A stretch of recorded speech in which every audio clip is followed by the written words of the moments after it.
Welcome to Our Future is Kind, a podcast exploring how we build the future we want to live in, one kind act at a time. I'm your host, Michael Neese, president of Our Future is Kind, and your companion in conversations about kindness, leadership, connection, and courage.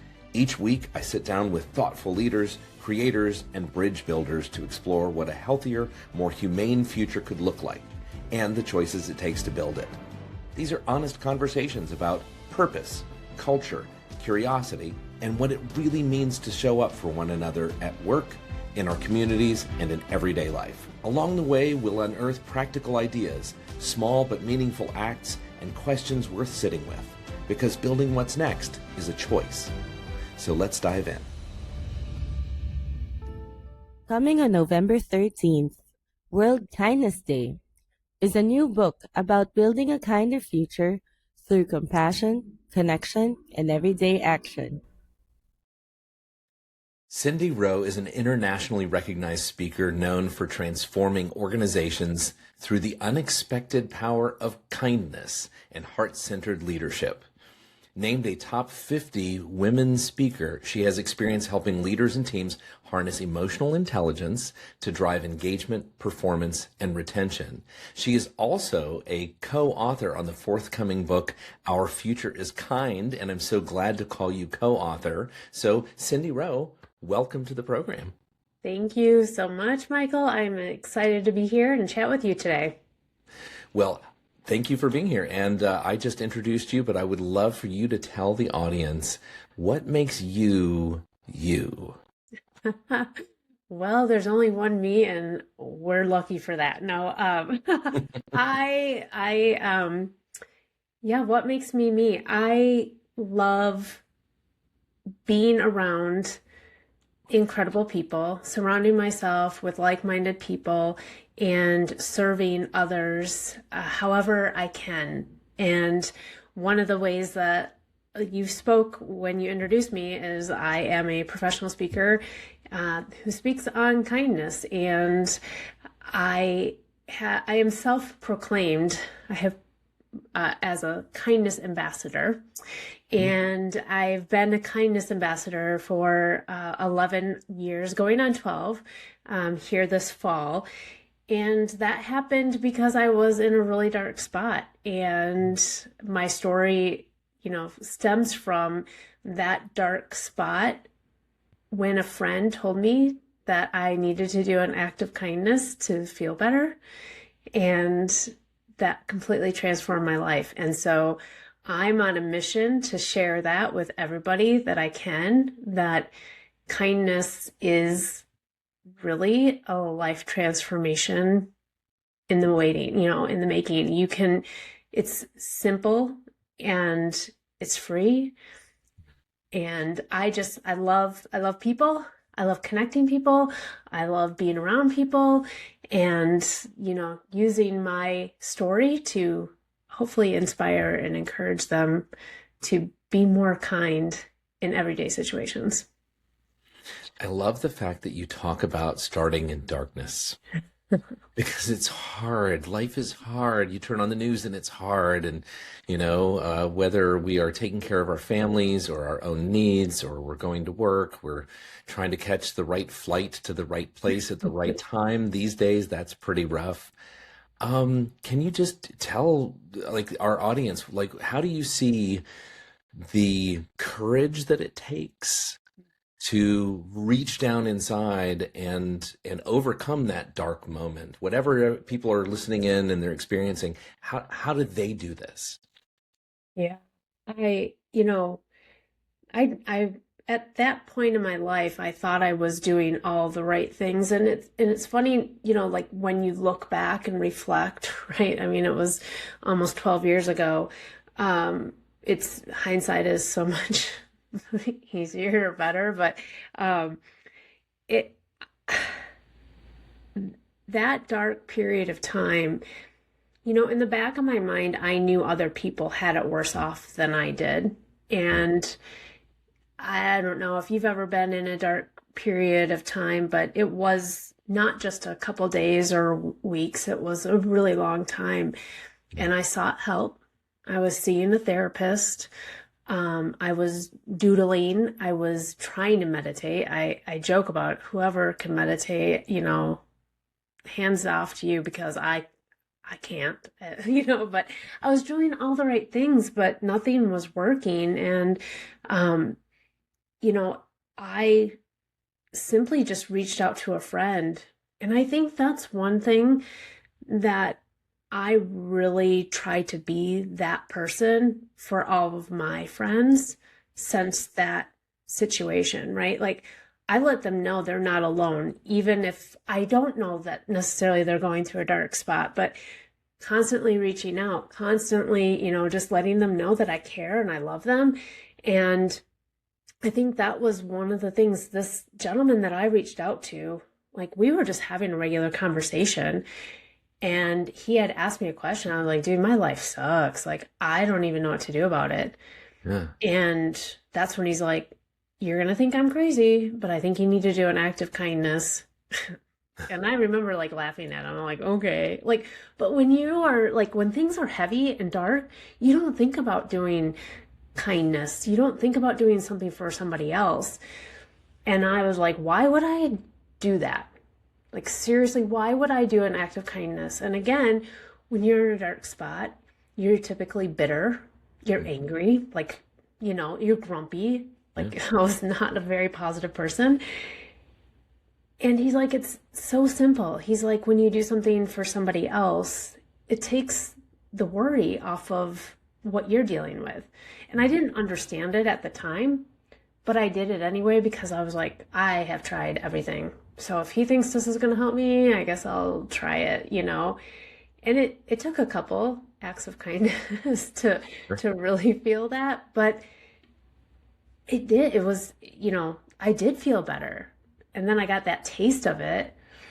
And part of my story is like I was approaching my 40th birthday and I thought, man, I should do an act of kindness every day for my birthday month. And that's when the real change happened. But when I share that part of my story in my keynotes and when I'm speaking, everybody's had a dark spot in their life.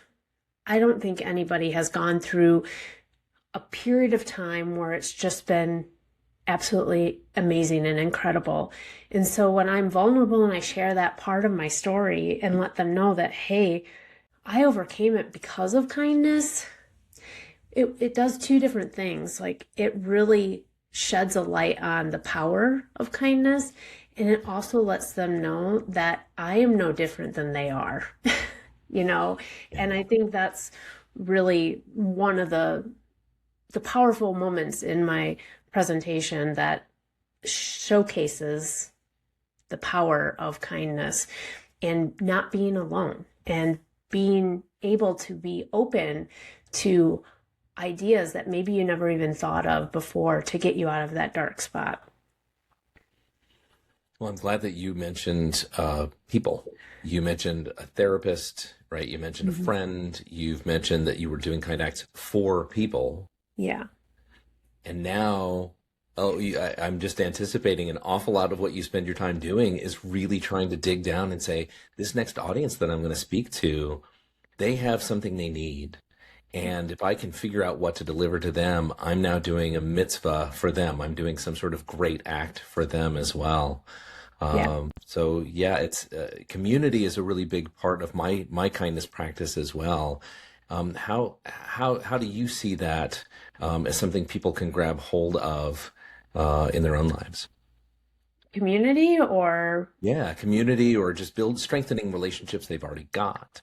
Yeah, like honestly, it is. And you could probably ask my friend group because they're like, you're on top of this, Cindy. And I'm like, it's in my being. It's in my heart.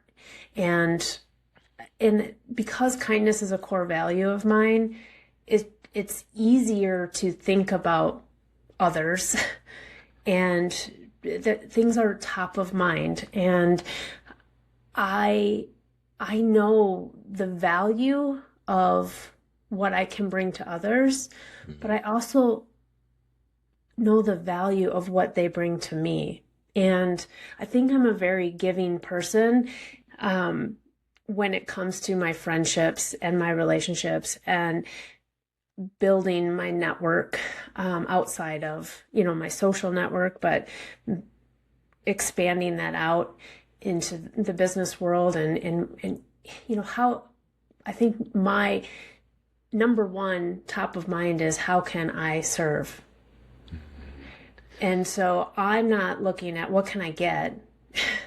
How can I serve? How can I give? And when you have that perspective, man, it fulfills you more than you can realize. And so building community, having if I didn't have a strong community the last 5 years, 3 years, really, I wouldn't be here talking to you today. Like my situation 11 years ago, I think was preparing me for everything I was going to deal with in the last 6 years. Because that was nothing compared to what I've been through. And then isn't it funny, like life does that, right? Like, had I not done that acts of kindness for my birthday month, and I continue to do it, like that has actually set the standard for me. I do it every birthday month. And but had I not done that, I would not have survived my last 6 years. I get it. I know it. I know for sure. It had created something in me, created that core value, created the understanding that we are resilient and we have, when we're surrounded by people. Yeah. And so creating and making sure those relationships are sacred and that people in my life know that they're special, like that. I think that's one of my superpowers. And I think if you were to ask any of my friends, they would tell you that they know I care about them. And it's in those quiet moments. And that's kind of something I share on stage, right? As leaders, right? In those quiet moments, like, what are you picking up? So I'll notice if I haven't heard from a friend in a while, and we normally chat occasionally, right? Like, yeah. Hey, everything okay? Just reach out, like thinking of you or send them a funny meme or whatever. And one thing I also learned back years ago is that if somebody pops in my mind, I reach out. Like, there's a reason they popped in my mind, especially like a friend that I don't talk to on a regular basis. If their name pops in my mind or I get a feeling in my heart, I'm like, oh, I better reach out because there's something telling me that they need me, right? Yeah. And I will tell you, 9 out of 10 times they are like thrilled and needed that. And even it's just like, hey, you crossed my mind, just want to make sure you're okay. Yeah. And know you're loved or whatever, or send them a funny meme. I like to send things that make people laugh or smile. But yeah, if you don't have community, like I can't imagine surviving without it. I think you and I have a lot of similarities in how we view people and the importance of these great people in our lives. 2025 was a very difficult year for me. A surprise divorce, suicidal family member, a dog who died in my arms. It was a lot. Like, that was just within a 6-week period that was all going on. And if it weren't for my kindness practice, I wouldn't have been able to remember I can still be of service. And there are a lot of silver linings here. There's so many silver linings of, like, I had 3 glorious days with that dog before she passed away. Like, I knew it was coming. I knew that this was going to happen. So I got that time with her. Shouldn't I be grateful for that? Isn't that important? And so on and so on. It's just, I feel very lucky and very fortunate to be surrounded by the creatures, our 4-legged family, as well as the regular family and friends. Yeah, for sure. Like, I mean, I don't know how much you know of my story, but my husband passed away suddenly and at the end of 23. And had I not had my kindness practice, I don't know if I could be here talking to you today. And he was one of my biggest cheerleaders when it came to my speaking business. And so he died December 8th, and I had my first keynote of 24 middle of January. And I'm like, I have to do this. I'm committed. But I am grateful that I had something on the books and that he was such a big cheerleader for me, because it got me out of the house. It got me out of the couch. It had me focus on something else. And I was able to do it. It was hard.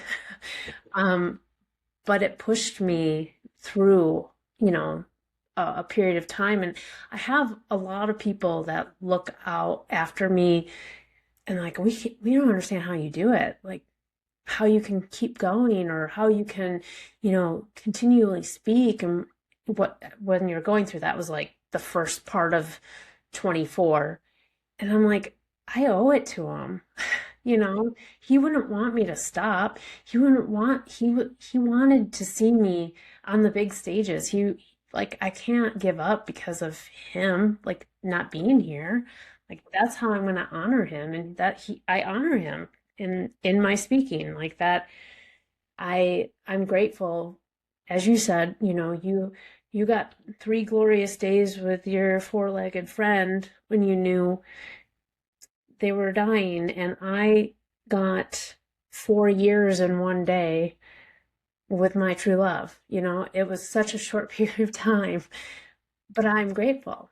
Like I reflecting back, and that is why I said that the kindness practice, I don't think I'd be able to see that perspective as easily, and then there's so much power to what we go through in our kindness practice that benefits all areas that people just don't think about or don't understand. And I mean, that's my mission, right? Let them know, like, there's so much good to the kindness, and it's not just about doing something for somebody else, but what it does to you is really impactful. Well, anybody who thinks that kindness is weak, just by hearing the last 5 minutes of this conversation, has to realize how strong you have been to be here. And I'm just going to speak on behalf of the universe at large. Cindy Rowe, we are really, really lucky to have you here doing what you're doing. Thank you. Thank you. I feel blessed. I feel like that is the purpose for me to be here. Yeah. And it keeps getting proven. And I'm like, all right, enough. I got it. We're good. Yeah. I'm here to do your mission, and that's good. We're good. I'm glad that no more here tests. Yeah, let's have an easy patch for a while. Yeah. Exactly. Well, so tell everybody, what are the things that you do on a day-to-day basis? You say that you're a keynote speaker. I do that as well, but maybe not everybody who's tuned in is really plugged into that world. Is that mostly what you do? Is that part of what you do? Talk to us about your profession. Yeah, so mostly I am a keynote speaker. I also do trainings, so I call myself a trainer/keynote speaker. I have a podcast as well called The Kindness Advantage, which is 10 minutes or less typically, unless I have a guest. And it's just bite-sized kindness, how you can incorporate it into your daily life. I will be soon a co-author of a book, which is exciting. Yay. And I also have a little side project of a kindness merchandise storefront that I hope to make a nonprofit, like turn it into a nonprofit at some point in the near future when I have a little bit more capacity to like focus on that. But for right now, it's a merch line. We use any income or profit that we make from that gets put back into the community and with Kind Acts. It's very small at this point, but I can't give a lot of extra time to it. So when I'm able to, I envision really having much more impact beyond my local community and have a bigger scale thing. So that's lovely. That's wonderful. So many different ways that you're helping just society at large. But I love that idea of having the nonprofit where you're giving back. That's fantastic. yeah. Yeah. So, not every day is easy. Are there things that you reach for that bring you inspiration? I mean, you've said acts of kindness, so that's a given, I think. But Mhm. are there books that you read? Are there movies or TV shows that you reach for? Is there a podcast that you reach for when you're like, oh man, I need a pick me up? I actually reach for my phone. I have a folder on my phone for funny and silly memes, which I usually send to people Oh, cool. when I know they're having a rough day, but also reminders to not take life so seriously. Um, I love reading, so I can't even tell you the books that, I would go to, but that's usually how I start my day. After I work out, I love any kind of physical activity. That's how I start. I've actually just recently started rebounding, so on the little mini trampoline. Oh, That's been about 6 months, and it makes me laugh. Uh, it makes me smile, and I can move my body and feel good without hurting my joints as we get older. But I feel like a little kid, and I do it for 15 minutes. It's really simple, but I feel so much better when I do it versus when I don't do it. But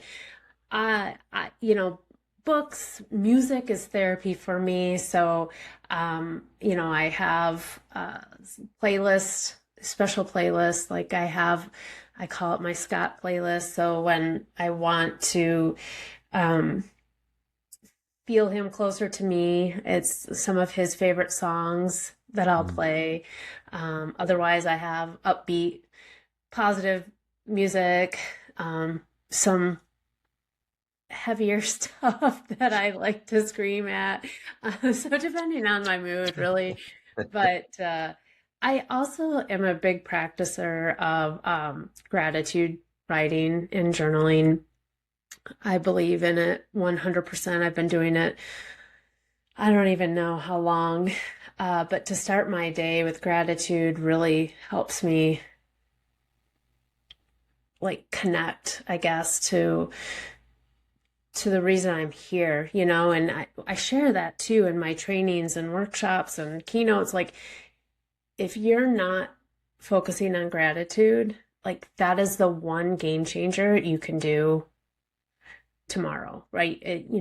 Even if you start your day or end your day with gratitude, and I'm like, it's so simple. Like, you can just start with the basics. Like, I'm so grateful I have a roof over my head. I'm so grateful I have clean water. I'm so grateful I have, a car. I'm so grateful I have money to put gas in my car. I'm so grateful I have a job. And I continually, these basic things that if we don't stop and think about it, we do take for granted, right? And it's like, when you start there, man, and then I usually get a lot deeper now in my practice, right? Like, I really think about what I'm grateful for, but then I also think about 3 things that I want to be grateful for, so that maybe I don't have yet, but I want. And so, because I believe in the power of intention, and so I put it out in the world. It really starts my day off in the best way, and I could have a bad night's rest and still come in and into my office space and write in my gratitude journal, and it really checks my mental state, and starts off my day in a positive way. Yeah. Well, that old comedy line, I'm just so glad to be here, that's, and they always say that when they get on stage, but how lucky are we? Yeah. I mean, every day to wake up and have more breath in our lungs to be able to go do the things that we are so privileged to be able to do. I think you're right. We need to be grateful for that. Otherwise, we're missing the boat. Right. Yep. And I think it does it. It really reframes your mind. I mean, I don't have a positive day every day. I don't feel kind every day. And I also share that there's days when I am just not feeling it, and I have to give myself grace for that. But if you're practicing gratitude and on those tougher days, it really does give you a mindset shift that, I can still be sad, mad, angry, grumpy, whatever, but man, I still have a lot to be grateful for. And you can still go on with your day, and maybe you're not chipper and woohoo, but it's still you still are reflecting, and that it does switch it a little bit. Right. No, that's an amazing attitude. I love it. I want to bottle it, and I want to drink it every day. It sounds good. I'll sell it to you. It sounds wonderful. So Cindy Rowe, I would like to take you on a little thought experiment with me. Are you game? Yes, let's go. Okay, so Cindy Rowe, we are getting into a time machine. We're going forward 100 years into the future. And as I'm, maneuvering those controls and getting us to 2126, I say, Cindy, we did all the right things. We did all the right things. So when we open these doors, it's going to be the best future ever that you could possibly imagine. So we open up the doors. It's 2126. What are you looking for to confirm that it's the future of our dreams? People holding hands, like people togetherness, like, I don't know, maybe a big circle of people, and like you can see it on their faces that they are loving, caring, and just really happy to be part of that circle. I don't know. I think, and then lots of flowers. That's kind of what I envision. Just a very calm, happy, peaceful, positive, but people joining hands, like that gesture of, I've got you, you've got me, and we're together. And I think that to me is what my perfect, kind future looks like. So people are holding hands. They are embracing in some fashion or form, which is so lovely. I love that image of connection. I love that ability to see that having people together is a big piece of the future. It's my favorite future as well. But I told you while we were in the time machine that we did all the right things to make this future. What are all of those right things? Yeah, okay, let me think about that. Forgiveness. Openness. Being able to communicate in a way that connects people versus I don't really want to say disconnect, but puts an anchor in between, it's not black or white. There can be all sorts of gray area in that part, right? When we have discussions and connections, just understanding and patience. Yeah. But I don't know why I said forgiveness at first, to be honest, but I think in our society right now, things are just so heavy. And if we would just not only forgive ourselves, but forgive other people for having, I don't know, having some of their thoughts or experiences, right? But I think forgiveness, it's really heavy right now on my mind. So I'm going to stick with that as the number one. Yeah. But I do think, building connections, having great communication, being open, and knowing that my way isn't the only way. It's not, and we can all have our opinions and have them. And I share this too, and when I speak, is that especially the organizations right now, they're so diverse. And it is a blessing if we, as leaders, are open to having the conversations and hearing from everybody's perspective, because we all have different learned experiences. We had different experiences growing up. We have different experiences in our schools. We've had different work experiences. And so when we tackle an issue or a problem, we have a different perspective. And so when you can hear everybody's perspective, when they're able to feel safe to share that perspective, whether or not you use it it doesn't even matter, but they feel safe to share it.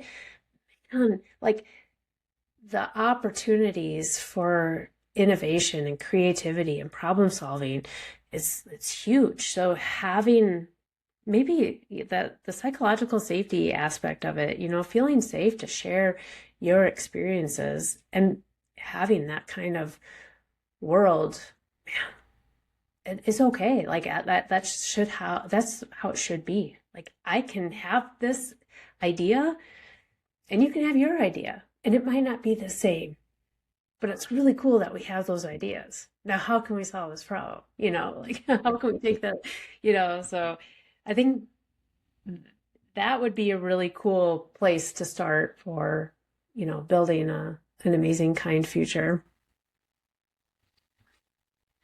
An awful lot of what you listed is in the category of personal ownership of our experience and personal ownership of our ability to build the future, right? Forgiveness and giving others grace, hearing each other, really tuning into one another. That is where it all starts, right? Mm-hmm. Yeah. Yeah. And then the idea of psychological safety. Not easy to be feeling safe psychologically if you don't trust the other people in the room. Right, exactly. If they're not treating you well, if you're not treating them well, if you're suspicious of each other. So, yeah. Like, how are you going to use this against me? Or how are you going to steal my really cool idea? Or right, exactly. Yeah, that happened to me. So yes, that happened to me. And I do share that on stage too. It's like, I had my supervisor totally take my idea and ran with it. And I was like, and never gave me credit. Like, yeah, I learned real quick. Yeah. There are definitely broken pieces of culture that, if they weren't so broken, it would be wonderful to celebrate you for your idea and to say, this is my great colleague. Look at Cindy. She's the one who came up with this. I'm so lucky to have her on my team or to be on her team or however it is, right? Yeah. I mean, that's a win, right? Why do you have to steal the idea to get the win? Right, exactly. So weird. Yeah. I'm definitely in agreement with you, Michael. Yeah. So obviously this is something that you and I are pondering also for the book, right? We're thinking about, our future is kind. For those of you who are just tuning in and you don't know what I'm talking about, this is a multi-author book with 25 different voices, all giving you poignant, deep, meaningful stories about how we see the world, and then giving you the strategies to build that better future, to make the future what we all hope for and dream for. And yeah, just thinking about our future being kind. And going back to what you just said, having the agency, the personal agency, that ownership over our own capability to shape the future, that's an important piece of this book, right? Yeah. Yeah. I mean, that's all we can do, honestly. We can't control anybody else but ourselves. So if we have that ownership and make it a priority, right? Having said all that we've said today, like making that a priority, creating that core value of kindness, like it will definitely be a little bit easier to make it happen and have that ownership and openness for all of that change to happen. Well, and along with that ownership is also like having the vision, Like, what does the future look like? Because you can't hit a target if there's no target. Right. So, Sure. so that's what we're hoping to put into this book as well. Yeah. So that, in Cindy's lovely chapter, in mine, in Julie's, in Brian's, and all of these other great co-authors that we have, we're going to be giving all of these $1 million secrets to building that better future. And I just have to say, I'm glad that you were on this ride, that you were on this journey with us, because one of the points that I want to make to the world writ large, with this book is there may be 500 people in the world who are kind of in charge of most of the stuff, right? The big governments, the big corporations, that kind of stuff. But that leaves almost 8 billion others of us who, with little tiny nudges, we can build that future far more effectively than those 500 or 1,000, really important people with all these resources. There are so many of us, they can't catch us all. Exactly. Yeah. So Cindy, tell us what you are working on now and how people can get in touch with you, so that they can get some of your great wisdom and maybe get you on stage. Yeah, absolutely. I am working on trying to book my fall and next year out. So yeah, you can go to my website at thecindyrowe.com. I'm on LinkedIn, Instagram, Facebook, pretty much YouTube, TikTok, all those places. But yeah, I also have that podcast, The Kindness Advantage with Cindy Rowe, on pretty much every platform as well. And, I would be honored to be a speaker at anybody's event. I would be honored to be a guest on anybody's podcast, or even beyond that, just connect. If my story triggered something when you were listening to it, I would love to just connect and share your piece with me, and let's build a community together. That's really what it's all about. So thank you very much for the opportunity to be here and be part of the book. This is really exciting for me. Well, I'm so glad to have such a solid, amazing, brilliant, inspirational partner on this journey. So Cindy Rowe, thank you for being both part of the book and the podcast today. Thank you so much. This week's Kindness Challenge. When someone unexpectedly crosses your mind, reach out a quick text, a funny meme, a simple thinking of you. That small act of connection could be exactly what they need today. Want to stay inspired so you can stay kind? Start each morning with a gratitude journal. Begin with basics: a roof, clean water, a job, then go deeper. Close by writing 3 things you want to be grateful for, putting your intentions out into the world before the day begins. You've been listening to Our Future is Kind podcast, where building what's next is a choice. Make your next choice a good one and help build the future we want to live in.